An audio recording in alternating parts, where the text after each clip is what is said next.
wadna leh, dhiiggiisu yahay buluug, unugyo maskax badan leh.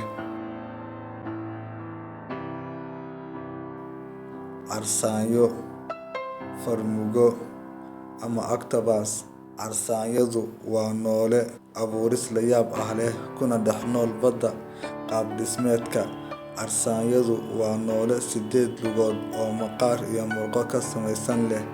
Wuxuu awoodaa inuu isku maqiiqiyo oo uu duuduubo jirkiisa, kana dhex bixin kara duleel yar oo xajamkiisa jirka aan u dhigmin.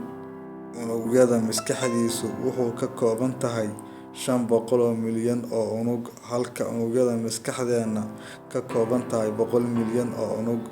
Unugyadan dhammaan waxay ku dhex samaysan yihiin madaxa oo dhan.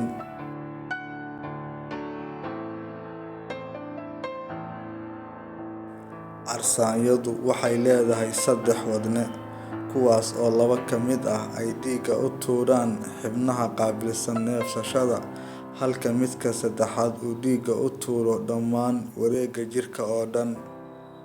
Dhiigga carsaanyada waxaa ku jirta oo sal u ah maadada copper, halka dhiiggeena salka u tahay maadada iron-ta. Maadadan copper ayaa u beddelaysa dhiigga carsaanyada mid buluug ah, kaasoo si ka badan iron-ta dhiiggeena u qaadaysa hawooyinka neefta. Carsaanyada markii heer kulka baddu aad qabow u yahay aadna u daran yahay,